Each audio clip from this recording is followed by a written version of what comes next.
Welcome into the PHNX Cardinals podcast presented by DraftKings Sportsbook, America's top-rated sportsbook app. Right now, they're giving all new customers the can't-miss offer. Bet just $1 on any football game this week and receive $200 in free bets instantly. I'm Chierstin Susel with Johnny Venerable, Frank Sanders. Guys, the injury reports were released today, and they're definitely favorable for the Cardinals. The Vikings have several guys on defense that are going to be out for Sunday's game, including starting linebacker Anthony Barr. He's still out. Defensive end Everson Griffin. I don't know if you saw the story. He had a little bit of a run-in with a deer today. Glad he's okay to a degree. I mean, hey, it's all good, but he will not play Sunday. Cornerback Harrison Hand and the starting middle linebacker Eric Kendricks is questionable right now. And this is a defense that struggled against the Bengals, but you know they've also struggled for the last season as well. Yeah, over the course of the last 8 games, dating back to last year, they've given up on average roughly 31 points per game. It's not the defense I think Mike Zimmer is accustomed to having. Their talent is not necessarily the issue. I think it's just the buy-in. He seems like, and we'll talk about this more, but a coach very much on the hot seat. They almost feel like they're headed for a mutual breakup. And if they're looking to get right, it's not going to be this week on the road. Again, you mentioned Cincinnati playing against this offense. I don't know how you replicate Kyler Murray in practice if you're them, whether you take and Frank might be able to speak to this, a DB and put him at quarterback and have him run around. I think what we saw with Tennessee last week is it's almost impossible to prepare for Kyler when he plays like that. And now giving him the opportunity to play in front of the Red Sea, it's just going to be really difficult for Minnesota to keep up. I'm looking at I feel like happy, joy for the Cardinals. You can't get any better news than to realize that, you know, in your mindset, you think that, well, we have to go back out and prove what we did last week. And we feel like Minnesota is would have been a comparable team. On paper. I mean, of course, they didn't play great against Cincinnati, and they took an L. But at the end of the day, you still think that they have playmakers on their field with the opportunity to come out and play good against the Cardinals. And what happened week 1 might not happen week 2. Yeah. It might be a chance for a change. But, of course, with the opportunities or the setbacks they've had with the injuries on injuries, it does open up some conversation, and it makes the Cardinals probably feel like they have a better chance of winning. There are some things that when you're losing, and to me, I've been on losing teams, and I know for a fact what you start pointing to. And when you look at the head coach and you start saying this is a potential breakup situation that might happen with this organization, the way he's been producing this team, of course, he's got a lot of money in the quarterback. He has a lot of money at the receiving in Adam Thielen, and then also in the defensive area. So there's money there. Mm-hmm. And there's opportunities for him to go out and play. And again, there are no shortcomings in conversation when you are in the NFC North. Yeah, and you're playing against Green Bay and Chicago. You're supposed to be in that conversation of, are we going to win this division? And right now, what he's been able to produce has not been good. So if the Cardinals come away or can look at it from a standpoint that we got a leg up, then good for the Cardinals. Well, and the Cardinals are in the perfect situation right now because they came out with a balanced attack. Their offense looked incredible week 1, and the Vikings defense week 1 struggled in the run defense and passing defense. And then, oh, by the way, their offensive line is awful, and you've got guys with inexperience, and it can be easily exploited. I think Kirk Cousins was sacked 3 times. So 2 areas that were really impressive from the Cardinals was, I guess, their offense as a whole, and then the pressure they were able to put on the quarterback. And there you go, a perfect opportunity to do much of the same in week 2 against the Vikings. It would be pretty special for the Cardinals to come out and have that same intensity. I mean, you said something earlier about the Red Sea, but Minnesota travels extremely well. Mm-hmm. I mean, we could probably say a good portion of the valley is. Don't sell your tickets, please. Right, because you know they will, right? The Cardinal fans will get out and sell the tickets. Let's give them the benefit of the doubt for this year. They haven't been back in Right. a long time. Maybe it'll be different now. Come after Frank, otherwise. Minnesota shows up 100%. They do. They travel well. And I've been a part of this organization for years, and I've seen Minnesota. When we get ready to play them, it looks like there's a purple gang up there somewhere in the stands, and they travel extremely well with their team. So I look at this game as an opportunity for the Cardinals to continually build on what the process is right now, which is to continually develop and put all the pieces in place. We still got guys that have names and positions and places that have not really shown up yet. We know guys. We haven't seen Zane Collins get out and play. Yeah. We know that we've seen Isaiah Simmons play extremely well last week, but can he move to the next level? And that's another. Can he do it the next week? And if Chandler comes out and plays great, can J.J. Watt comes up and starts making sacks? So these are things that are still on the table. And can Kyler repeat that type of offense? Can Cliff call that same type of offense of game plan and then they go out and execute it? So there are some things on the table right now that it looks favorable to us, and then yet it still makes you still got to show up on Sunday and produce. It's not something I'm concerned about, but I'm wondering if at all, maybe we'll see some. I don't know if jitters is the right word, but just a little, just extra hype that might, result in some penalties early or something like that, just because the Cardinals are going to be playing in front of a packed house at home for the first time in over a year. And so, they're professionals, and they've been talking, all week about not getting ahead of themselves with the way that they played in week one. But there's one thing with like talking about it midweek and saying, okay, we're not going to do this, and then stepping, and maybe you can speak to this too, stepping on that field, and now your home crowd is back, and it's loud and it's exciting, and it's something that you haven't experienced in a long time. It's different. It totally is different. You're playing it primarily in front of your family and your friends and everyone you've kind of developed a relationship with here.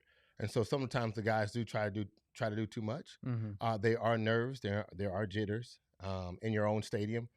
You're coming back home to your fan base where the expectations are definitely higher.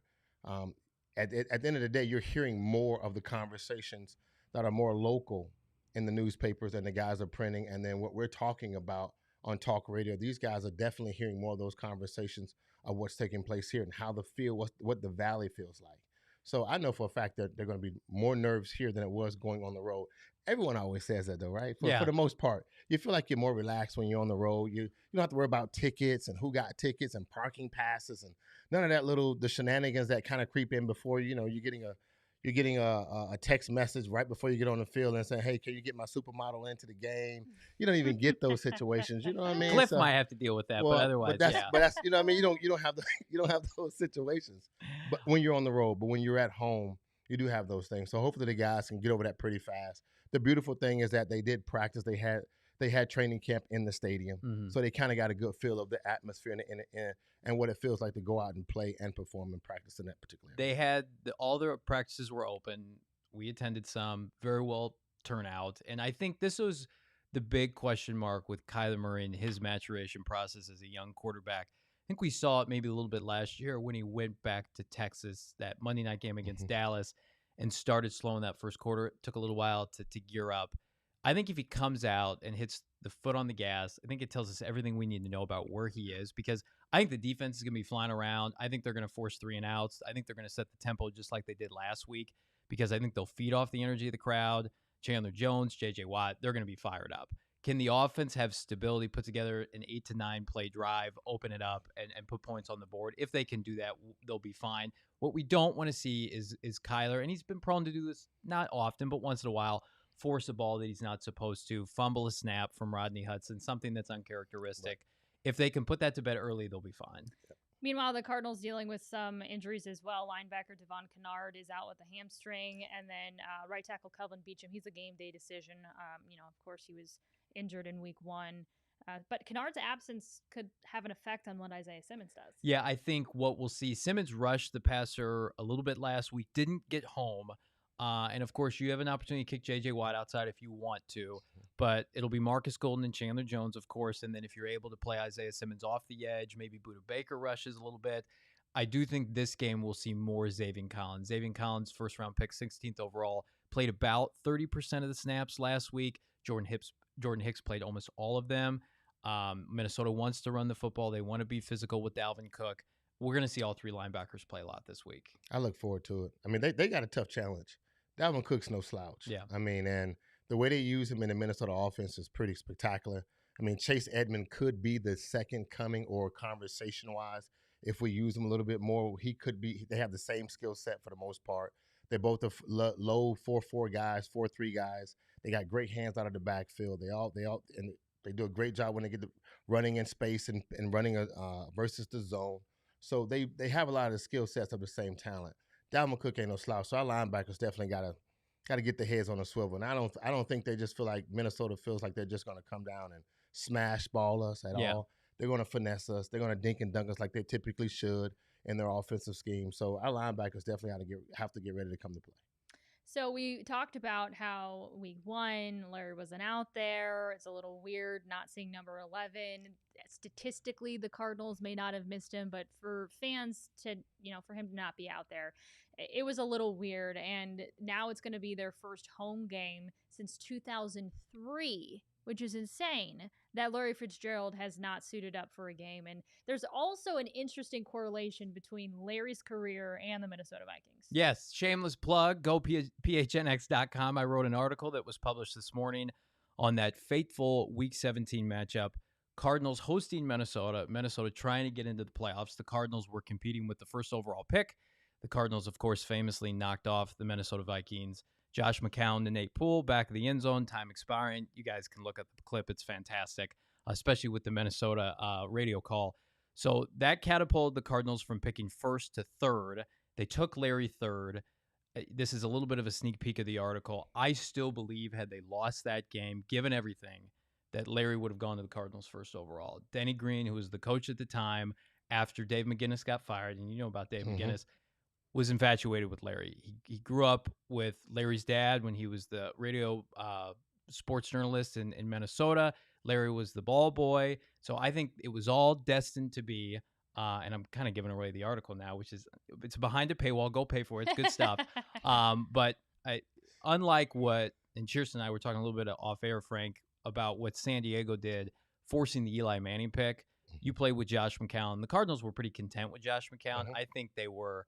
And Denny was infatuated with getting Larry with Anquan, a la Chris Carter, and Randy Moss in Minnesota.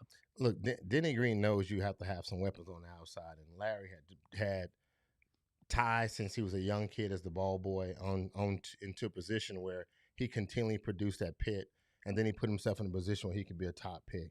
He would have been which is similar to a twin of Chris Carter. Great hands, big body. They know how to run great routes. They get in and out of the cut. They got that dog in them where they just will not quit, and they want to beat guys, have a sense of professionalism about themselves. So he saw all that. And I think, Denny Green knew that Larry would have been an absolutely fabulous addition to what he already had going and what he wanted to build when he got to the Cardinals. He needed a couple more pieces on defense as well to kind of add to what he was doing offensively. And Larry would have been absolutely fabulous for him. And just unfortunately, Denny didn't stay long enough to see the maturation of Larry getting here and then watching how far and what he's actually developed to be and what he saw and what he thought he would actually become. You missed it by like a season, right? Yeah. Or did you at any point between leaving the Cardinals to now, have you ever thought to yourself, man, I wish I would have gotten the chance to play with Larry? No. Why? I don't. I wish I'd got a chance to play with Larry quarterbacks. Hell yeah.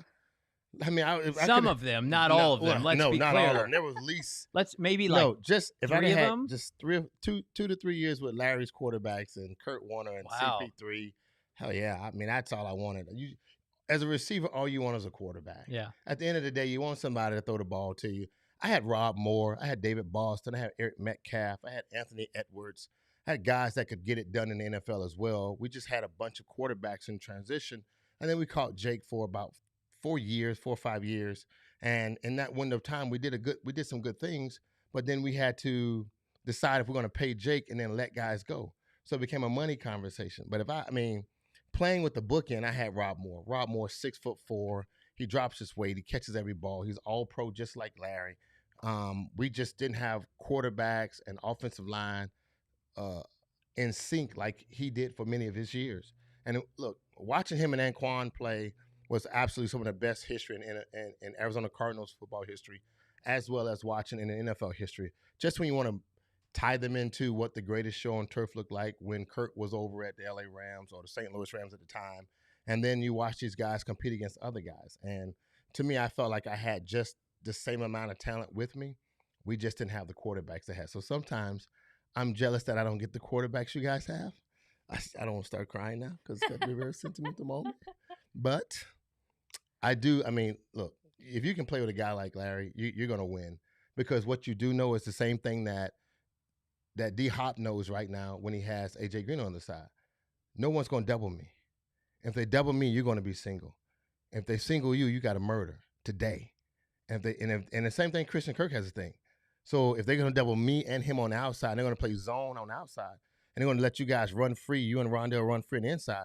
Y'all got to murder today. It's time to eat. So in my mindset, I had those guys. I just needed a quarterback to keep getting that rock to us like that, and it would have been beautiful. I mean, and then I think I would have let my hair grow back then. I think I would have had dreads and perfect 32 and maybe a little beard or something like that. I probably would have followed that trend of it's never too dread late hairs. for the dreads. Let me tell you what, that boat is gone. And when I come in here, y'all see me have dreads, I promise you it would be a wig. It'll be a wig. Well, Johnny, we have a new segment. Yeah, I don't know how you transition from that, but great questions all around. We've got some more great questions in our newest segment.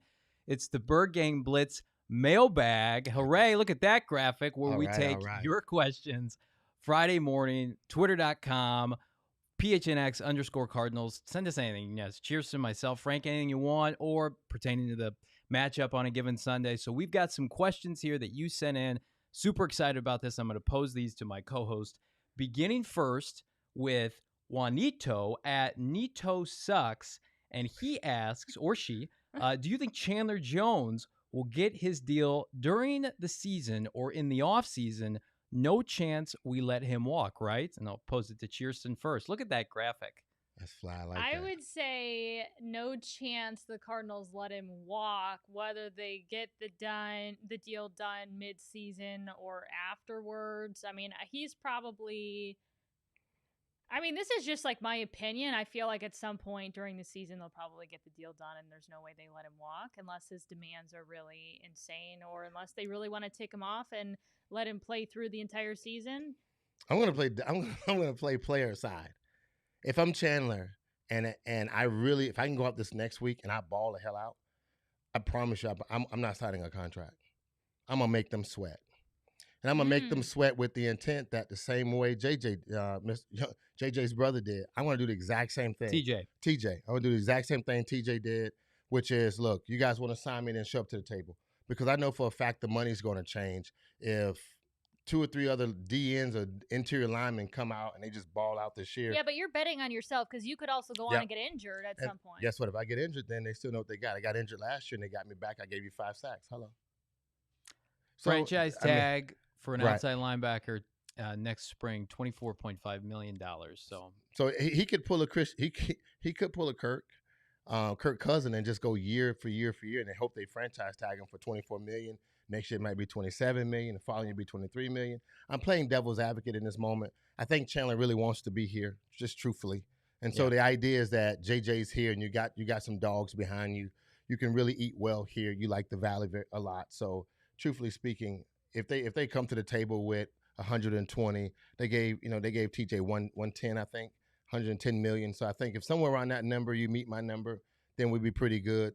I think I would immediately sign it, because if I do get hurt in week 3, that money's all good. And if I don't get hurt in week 3, then I got to make that decision. So I'm playing devil's advocate. So I think Frank is a maybe, Chierstin's a yes. Well, but Frank is talking more so. Basically, what he's saying is he thinks the Cardinals are going to give him an offer mid-season. What he's debating is whether or not Chandler Jones is going to sign it. So basically, we're both in agreement that at some point mid-season, he's going to get an offer. Yep. Okay. Fair enough. I agree with you both. All right, next up. Thank you for the question, Juanito. Steen is up at Billy B. Steen. Is this the year we break the habit of playing down to our opponents? If so, why do y'all think so? Chierstin. Well, I think a lot of that has to do with, maturity and your leadership. And we've exhausted this storyline. The Cardinals have the leaders this year. And so I think if there was going to be a year where they turn that around, and boy, is that frustrating to watch when you play. The Cardinals played up and down to their opponents, especially last year. It was just mind-boggling, but they've got the leadership, and so they, hopefully have the maturity and the leadership in the locker room to be able to do that. I think they do. My concern is that I think we have maturity and we have leadership on the field with the players and the timeline and the length of time they've played in the game of football. I really do.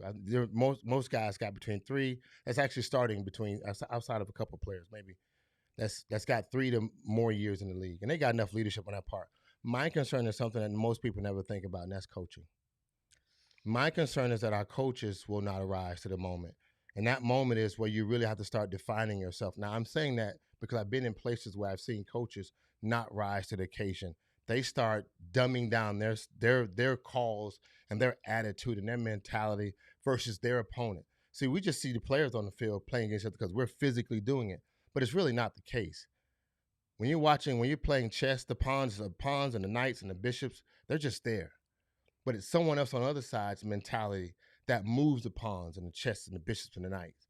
And they put the players in a position. So to me, my mindset is that we have the players, we have the talent, but I'm not 100% sure that our coaches at some moment will show the type of leadership they need to show that says, I'm going to stay 100% focused, I'm going to be 100% committed to the moment, and I'm going to continually call the way I'm supposed to call plays, and I'm going to kick somebody's with my dogs, my players on my side of the field. We're going to kick your butt, and that is my concern sometimes. And I know these situations when, you say we wet the bed last year. I keep saying it, but I think it's awesome because we did. We was amazing in the beginning, and then a couple people we got hope hurt. we don't have to say it anymore. Right. So that to me is, I'm not going to dive into it more, and I don't want anybody to feel like I'm just being. We've not talked about this. This is not devil's advocate.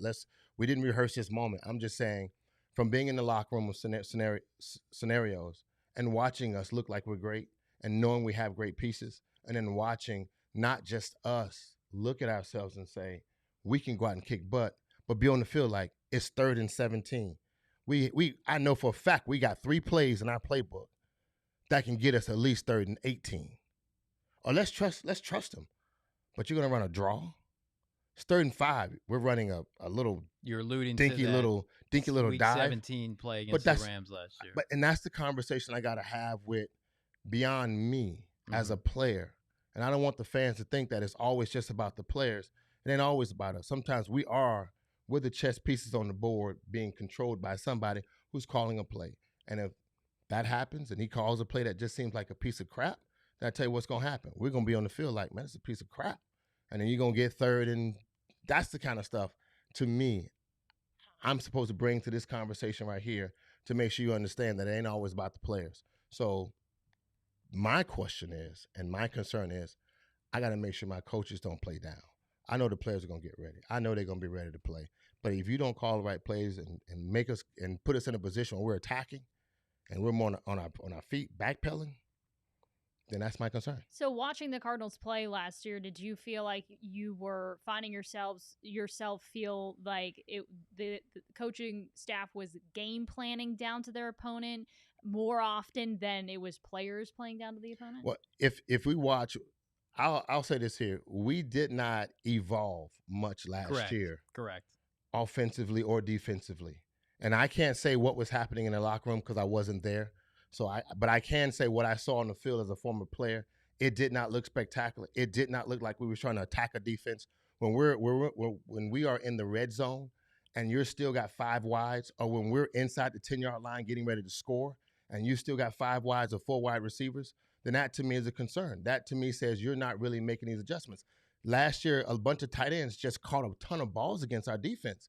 That tells me you're not making those adjustments and putting guys in the right spot. So that to me is, sometimes you're not giving us the best chance. And I don't know what's going on in the locker room emotionally, mentally, between offensive, defensive coordinator, or head coach and defense coordinator. I just know when I'm watching football, my mindset says, are you putting these players in the best position to exploit their talents or become the beast that they're supposed to be? And I don't always I'll tell you what, and we'll get to the next.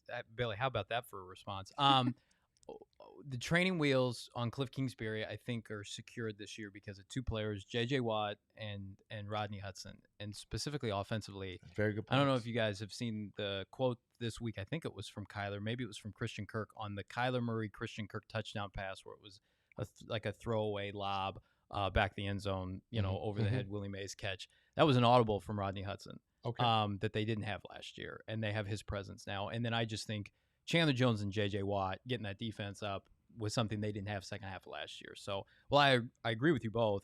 I think that you can Kingsbury-proof a lot of this with the veterans that you brought on. So yeah, Rodney Hudson said that he noticed something with the D line that he had picked up in a preseason game, and he realized it was cover 0 went ahead and let Kyler know, and that's how that whole play unfolded. So he is a priceless addition. That is a gem. As worth a third-round pick, Yeah. night and day. All right. Well, thank you so much for that question, Billy. All right, last question for the first ever Bird Gang Blitz mailbag here on PHNX Cardinals Live.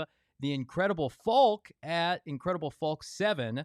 This is a great one. If our defense will play the next weeks like they did against Tennessee, is there enough depth in the secondary, or do we need some more additions? Greetings from Germany. Rise up, Red Sea. Well, greetings from the Valley. What do you think, Chierstin? Well, I think that they at some point need to probably pick up some more depth, whether or not they continue to play like they're playing. And one game is a very small sample size. Mm-hmm. They haven't faced a lot of adversity yet, so time will tell, adversity will tell. But I think regardless, I don't know that they're not continuously keeping their eyes open for possibilities of adding more depth to their secondary. Look, Kirk Cousins last week hit 9 different targets. I think he hit about 9 different targets last week. So he's throwing the rock around, and that means the NFL has not changed. Most of the offenses are coming to a shotgun situation.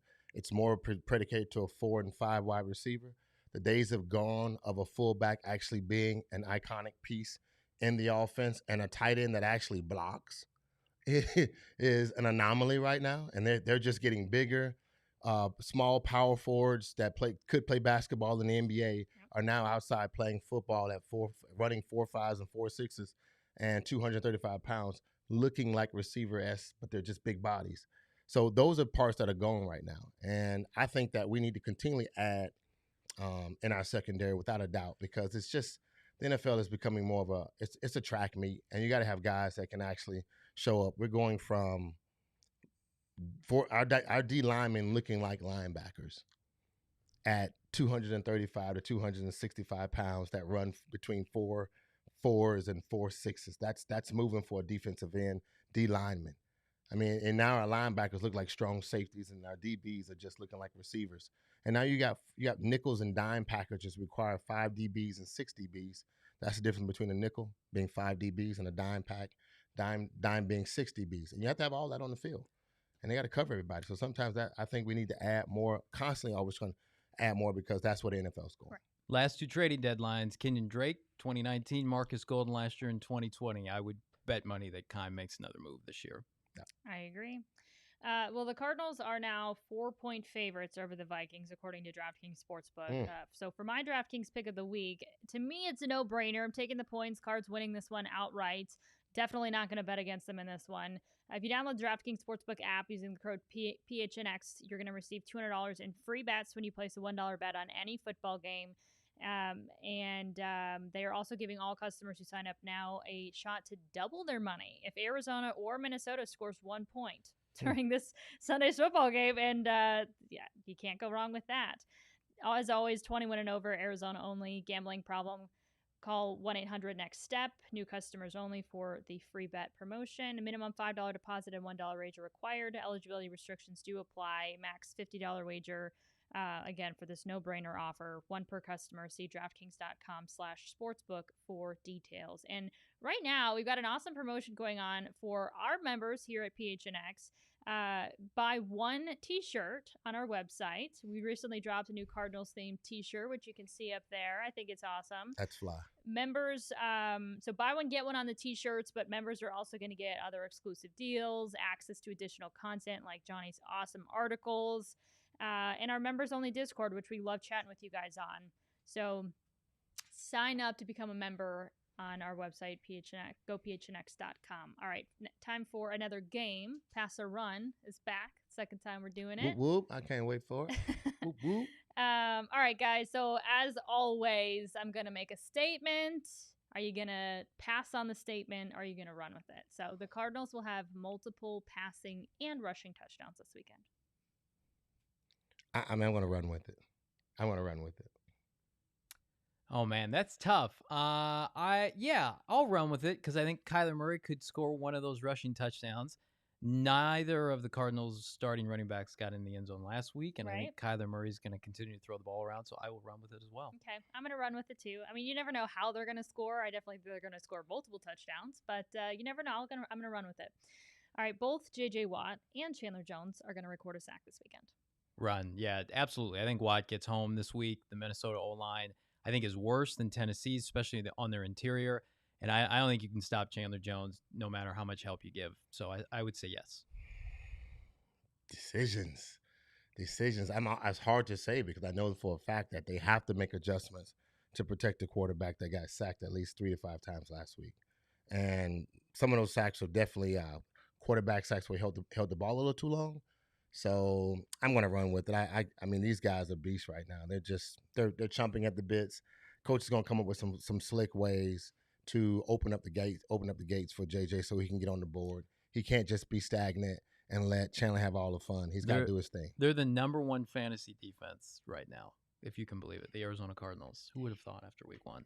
I think Tennessee felt like they had a great game plan. Okay, we're going to double team J.J. Watt. We don't know. Chandler's coming off injury. We're going to, JJ's the guy that we want to stop. And so obviously that didn't work. And now Minnesota has the luxury of being like, crap. What do we do here, guys? And I think they're both going to get an opportunity to get to the quarterback. All right. This game's really fun when they come off a victory like that because we go nuts with the run. Everything is more fun when the Cardinals win. Every aspect of it, being a fan or being somebody that talks about the team or being a player, everything's more fun. All right, next one is Patrick Peterson will get booed by fans. Absolutely. I mean, he will get booed, and then there will be those who appreciate both sides of it. It's a 50-50. I can't pass on it. I have to run with it because I know for a fact he's going to get booed. He's got on another jersey. At the end of the day, I appreciate your work, but you got on another jersey, and it's a different color. I don't care what number it is, but you got on another color. I might boo you, and you my homie. I don't know to tell you. I'll play devil's advocate just because I'm going to be at the game. I will not boo you, Patrick. I'm a fan, so I will say pass because you should not boo Patrick Peterson. He's great. You might be the first to sit up and boo a fan up in the press box. Had you done that, or had you decided you were going to do that? They wouldn't invite me back, I'm sure. Yeah. Let's not get kicked out just yet, yeah. Johnny. All right. There will be a story of a fan getting kicked out of the game for being overly excited. Just he's going to take things, or he or she's going to take things way too far because they haven't, had the chance to be back watching their team in such a long time. Man, that's sad. Like, I don't want to say run, but I'm going to say run because you see those videos every week, those viral videos. It could be like the Sons and Four guy shows up and starts another brawl, and then they have to escort people out. It's part of the reason why, I'm scared to take my 6-year-old to a game. But in all seriousness, it's going to be a packed house. I would venture to say yes, something like that's going to happen. I'm going to pass on it. It's Minnesota. They're not going to start a fight, man. It's the Vikings. They know they suck right now. They know Kirk Cousins is probably on a 1-year deal and Zim's out. So they're hoping for the best. So they're good people. They're wishing for the best. They're coming to the Valley. Yeah, they're good people. It would take a Cardinal fan to really just, be shoving in their face that we're whooping your butts, and or to flip it. So now Minnesota's good people. It's not like the Raiders are coming here. The Cardinals are going to be happy about just having the building full of people again. And I don't think that. Can I see it happening? Yes, but I'm just going to pass on it right now. I could see somebody just getting too drunk and just doing something stupid. Maybe they don't get into an altercation, but just doing something that's going to get them kicked out because they are just going they're trying to make up for the time that they didn't have at State Farm Stadium last year. So I'm going to run with it. Okay. And we'll see. I hope it doesn't happen, but we'll see. All right, the last one. Kyler will win NFC Offensive Player of the Week due to his performance on Sunday. I'll pass because there seems to be a legitimate bias away from the Cardinals with the league, and I'm sure it'll go to one of the counterpart quarterbacks in the NFC West because that's what happened this week with Matthew Stafford throwing a mere 3 touchdowns. Kyler Murray somehow throws 4 and runs for a touchdown on the road against a better team and doesn't win it. So I'm just going to pass until it happens otherwise. I'm going to say yes because I believe that I'm going to run with it because I just want to say that I think Kyler will come out and have another great performance. I expect him to have if he does another 4-1, then there's no way you can kind of pass on that. Also, if the defense does what they did last week and they dominate, against a Minnesota team. It is at home, but at the same time, they're giving him already the conversation of all the great things he does and the pieces that he has, and they're already giving a lot of props to D Hop's what he does, and also Christian Kirk and all the other pieces, and then yet you're not going to give it to the guy that's making it happen. I agree with you. They poo-pooed on your boy last time. Didn't make any sense. It doesn't mean that they can't give it to him this week. So I'm just gonna go for the wishful thinking. You're gonna go for a run. I'm running it that I believe that if he has another 4-1, then he should get the rock. He should get it. I might have drank the week 1 Kool-Aid, cherry limeade flavored. Yes, I like that. I don't know. That was the first thing that came to mind. I haven't had Kool-Aid in a hot minute. It's good stuff, man. Yeah. I mean, that's what the Cardinals look like on the field. That's the cherry limeade. Yeah, so I was definitely drinking it this week, and I am going to run with it. I think I have high expectations for this game. I think it's going to be a really good one, and I think the Cardinals are going to pick apart Minnesota's defense. Sorry, Patrick Peterson, but I think that's going to happen. Again, I was sipping on the Kool-Aid, so all of this, I might be wrong in all of this. Maybe J.J. Watt and Chandler Jones don't get a single sack. Maybe there's not multiple touchdowns scored, and maybe there's just a horrible game, but I'm not buying that, so I'm running. Kyler's going to win Offensive Player of the Week. Awesome. Okay. All right. How about our NFC West picks for the week? Hey. Johnny, would you like to explain yourself? Yeah, I don't want to see the division do well. I also think the Niners are super fraudulent defensively. They're missing multiple starters. You're telling me Jimmy Garoppolo is going to go into Philadelphia right now when they're riding high after blowing out Atlanta? I like the Eagles easily over San Francisco. I also think Tennessee is being told you're garbage, you're terrible, you quit last week, you got punched in the mouth. Yeah. I also think Seattle's home field advantage has not been the same since they lost their not their 12th man, but their stout defense. I think Derrick Henry goes off. The one outlier, really, the Rams are too good of a team. They're so top heavy with elite playmakers. Donald and Ramsey against Carson Wentz. I think that'll be a lower scoring game than people think. I think all three could be upset in the division based on their counterparts. I actually think the Cardinals have the best matchup this week. But I'll go 2 out of the 3 NFC West loses out. I do not think the Seahawks are going to lose to the Titans after what we just witnessed. I understand your explanation of, listen, they got, woken up in week 1 and they're not going to make those same mistakes, but there was just so much that went wrong for them and so much that went right for the Seahawks in week 1 that, at home, I just don't see them losing to the Titans. And then I think I have it memorized. I didn't memorize it, and the graphics down now. But I think, 49ers over Eagles. So do you want to explain yourself with that? Because everything else we agreed on. But what's this? You really think the 49ers are going to beat the Eagles? I do. They had a great performance. They dominated Detroit. I'm not saying that Detroit's amazing, but they dominated Detroit. And I absolutely think they will. Eagles had a great performance. I'm not saying they didn't, but the 49ers are the 49ers. They have great pieces in place. It's not like they're amazing. I'm not saying they're not. Their defense, I'm telling you right now, no Robert Saleh. Okay. They haven't been the same on their defensive line since they traded away DeForest Buckner. They lost multiple starters last week. Jason Verrett at corner is out for the year. One of their linebackers, I think Greenlaw's his name, he's out. Somebody's replacing him. I feel like it's a national narrative right now because they have Nick Bosa and Fred Warner that they can cure all. And I just think that the Lions put up 33 points. No one talks about that. So on the road in a hostile environment, I think Jalen Hurts eats him alive. I want it to happen. I'm trying to will it to happen. You're doing a good job with it here while you're trying to express it to me, but I'm still going against them. All right, just 100%. Look, they got the pieces that they need. And if they want to run the ball, if the 49ers want to run the ball, they can. They can get grimy with it. The coach, they're developing a system that says we can get grimy or we can pass the hell out of the ball if we wanted to as well. And that, to me, is something I think when you bring that to the table, it just causes a little bit more. I'm not saying that the Eagles didn't look great last week. Jalen looked absolutely fabulous last week as a quarterback. And the pieces that he got, they're Alabama boys, and they all played on the same team. They all got that same kind of moxie about themselves, and they're great talent. So it's not like I'm not saying they won't play, but I think it'd be a closer game, and I think it'd be a better game if the 49ers can come that win, still pull out and eke out a win. Again, we're talking about playing on the road and playing at home is night and day. So I do think they have the chance to get away from the house and then go someplace else on a faster surface, because the surface would be a little faster for them than it is if they was playing back in San Fran. So to me, I think it'd be a good win for them if they get a chance to, make it a little grimy and dirty. So you're picking the NFC West to go 2-0 across the board again. Absolutely. Yeah, okay. I am. I have no problem with that. I think that it'll be a pretty good match. And again, the Rams are the Rams right now. They just look good offensively and defensive.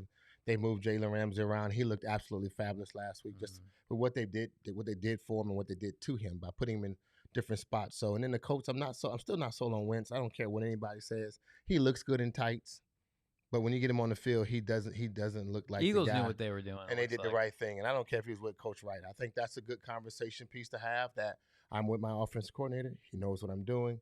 But I think the Rams, that defense can cause enough havoc to make a quarterback like him look shaky. And that, to me, concerns me. So that's why I'll go with the Rams over the coach. You guys did the same thing. You're just trying to act like you didn't like my first two picks. What's wrong with you guys? I don't understand that. No, I just agree. I disagree with your first pick. I was talking about this earlier in the week that I think the 49ers are semi-fraudulent, and I think they're going to get exposed at some point. Everybody had such high expectations for them, and going to go to the Super Bowl and things like that. I just do not think that they're that good, and I think we're going to find that out early on. So I'm definitely not going to pick the 49ers in this one, but everything else I agree with you on. Let me get my fingers. And we need to make sure that we tally this somehow. We'll see who comes out on top with the most correct picks by the end of the season. I'm pretty much sure I will, and I'm looking forward to a steak from both of you. Okay, all right. So steak it. All right. So all right. Steak and wine. I was gonna say the loser has to eat the Jake flakes, but tell you steak what, is fine. Look, I've already had Jake, and I don't think that we want to go across that bridge. That's fine. Right there. The winner gets the steak at the end of the season. Well, there are plenty of opportunities, whether it's the Cardinals game or any of the other games we just mentioned about, to place bets on this weekend using the DraftKings Sportsbook app. A reminder, DraftKings is safe, reliable, and secure. It makes it easy to deposit and withdraw your money at your convenience, because again, it's your money, and the app is super easy.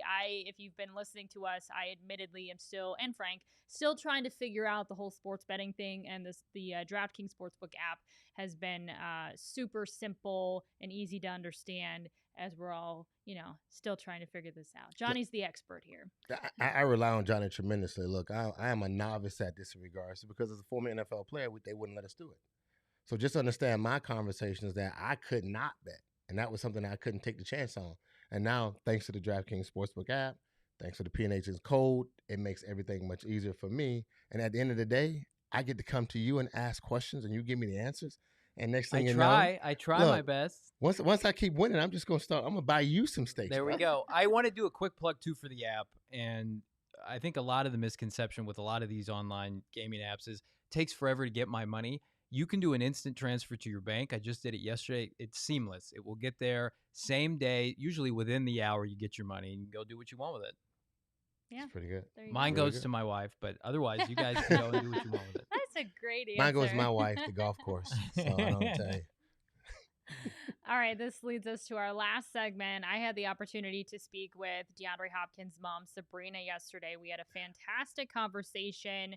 Sabrina has a tremendous story that we did not necessarily dive into, so I'll just, for those that don't know it, just give you a brief explanation. She was, in 2002, involved in a domestic violence situation where she had acid poured on her. She lost her eyesight and just went through just a ton to get to where she's at. And now she's a complete inspiration and is helping so many women get through domestic violence situations, abusive relationships.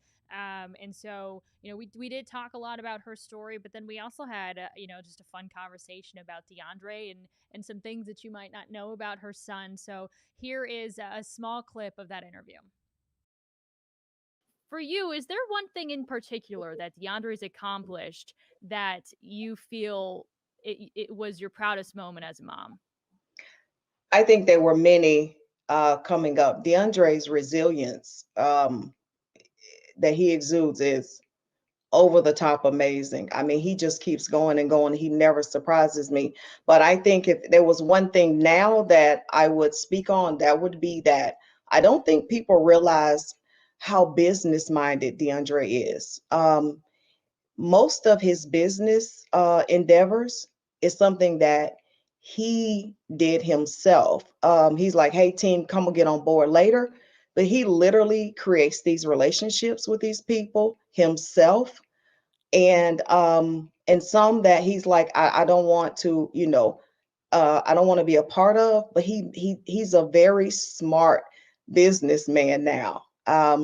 He loves people. He loves, speaking, and he handles his own business. And that's something I'm so proud of him for, because he literally, on the off season, he is going from place to place, and he's sitting down, and he's really involved in everything that he does. He's hands on himself.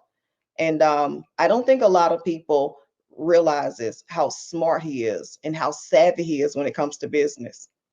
And that's something that was apparent at a young age. I think I read something where did he get kicked out of school one time for selling candy in like middle school?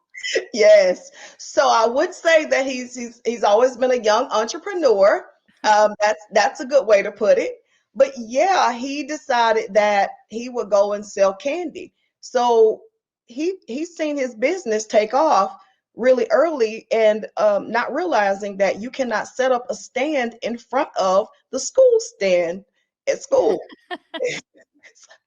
And so we get, of course, that didn't last long. I got called to the office, and he swore he wouldn't do it again, but he decided to get a backpack, and he was selling, walking around. He was a walking candy store. So he didn't get caught the second time, but yeah, he definitely. I mean, people was like knocking on the class door, like wanting DeAndre to come outside. Oh, he's always been that type of person now. People were knocking on the classroom door to ask for DeAndre because he had some candy that they wanted to buy. In the backpack. That's how I found out he had it in the backpack. But he didn't stop. He just kept selling it until he got tired of selling it, or he thought he was going to get caught the second time. Because what I told him, hey, don't ever have me come up to the school. And so he hated to see me come, and trust me. Well, speaking of candy, I know he's got a bit of a sweet tooth. I think you were telling me last time we talked that he puts jelly and honey on just about anything.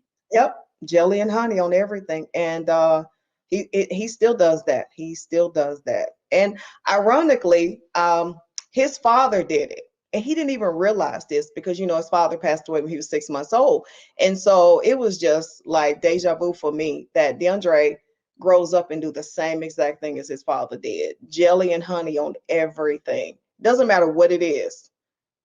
So what's the most, like, when you were like sitting down for dinner, would it be like, what would be like a typical dinner? Are we talking like macaroni and cheese with honey in it? I mean, like, what does something like that look When I like? say everything, just about everything. So you know that the honey is coming on the green beans, or the jelly is coming. It's like it didn't matter, and he still does that. So I mean, he's upgraded. So he tells me that he does manuka honey now, because it's because it's good for the body, and it has antioxidants in it. So he's upgraded the honey, but he still does the honey.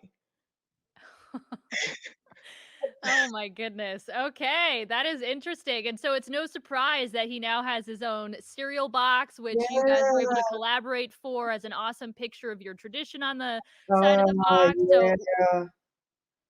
So tell me about Hotbox and how that whole thing came together. Well, DeAndre is always, he's loved cereal. He's, as I said before, he's a sweet eater.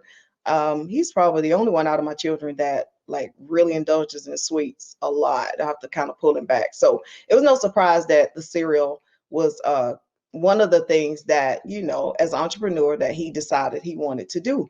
But also what I love about the cereal is that it just introduced fun to the children. You have the cartoon on there, you have something inside. DeAndre loves giving back, and he loves, just like I said, introducing this to the children, and it just not being, oh, it's just cereal. It's something to look forward to on the box and the inside the box. And and it's delicious. I actually got my boxes the other day. So what I did was I ordered my own boxes. I wasn't taking any chances. And I have my boxes because I do, even though some of the proceeds are going to Smooth, I wanted to sow my own seed. So I ordered about $200 worth of boxes, and I have one of them here now, so I'm super excited. And I have some for all my family members.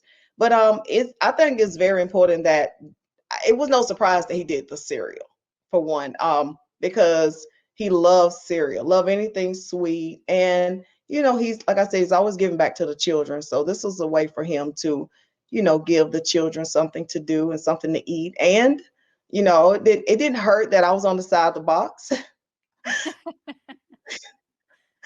It was made better that you were on the side of the box, for sure. I think so too. And that's my story, and I'm sticking to it. So we have a hot box, cereal box on our set every time we broadcast. So that's awesome. But what's even better is just, DeAndre's never had his own foundation. He's always just supported whatever his mom is doing. And so the fact that they were able to collaborate to create that cereal box, it's not just, hey, it's cereal that has his face on it. So that's just one of the many things that they do together as a mother and son, to benefit communities and to benefit her foundation, Smooth. But she's incredible, and this is going to be her first actual real home game experience this weekend. And they've got this tradition at State Farm Stadium. So obviously Houston was a different story, but here as a Cardinal. And so they have this tradition, though, where DeAndre, if he scores a touchdown, will hand the ball to his mom in the end zone. But she said they have to find a new one because this year she's going to be up in, a suite box because of COVID. She's not going to be within the crowd like that. So I don't know if you guys have any new tradition ideas, but she's looking for one. Look, I think it's pretty awesome that, the piece you did was pretty awesome. Thanks for allowing us to learn more about DeAndre, seeing the struggles, and then also the things that his mom, how she overcame it. I think that's pretty awesome that people get to see that. Domestic violence is something that shouldn't, it takes a toll on not just the individual, but the family as a whole. And then to find a survivor of domestic violence is pretty awesome. And then to see them have the ability to go out and try to empower somebody else, I think that's pretty cool. Now, when it comes to the touchdowns, and he's going to probably have a lot of touchdowns this year, Mm-hmm. He probably needs to put a bag on the side of or a smooth foundation, probably a little box, and every one he gets, he has to open it up and look up at his mom like he's giving it to her, and then put it back in. Could we box get like a zip line or something? To put the laundry on, and we could elevate it up to her. But in all seriousness, when you watch that and you watch the grace of his mom, and we see the professionalism from DeAndre, and he's beloved in the Valley, what do you think Houston Texan fans are thinking when that was arguably, aside from Deshaun Watson, the face of their franchise, their second coming of Andre Johnson, to cast him off because, he wanted to be paid a premium. Well, he deserves it, right? Mm-hmm. He's lived up and then some to the billing of what he was supposed to be. And then also just very professional, takes care of his business. Yeah, he wants to dabble in some businesses. Most players do. They're entitled to do that. I just think if I was a Texans fan, the only thing I can compare it to is when the Cardinals decided to deal away Anquan Bolden, and Bolden had a resurgence the second half of his career. But I think it's worse with Hopkins, given the price tag, given that Houston didn't have a Larry Fitzgerald to fall back onto with Bolden. I don't know, Chierstin, I'd be interested to hear your take on that. Yeah, I mean, I would be incredibly frustrated.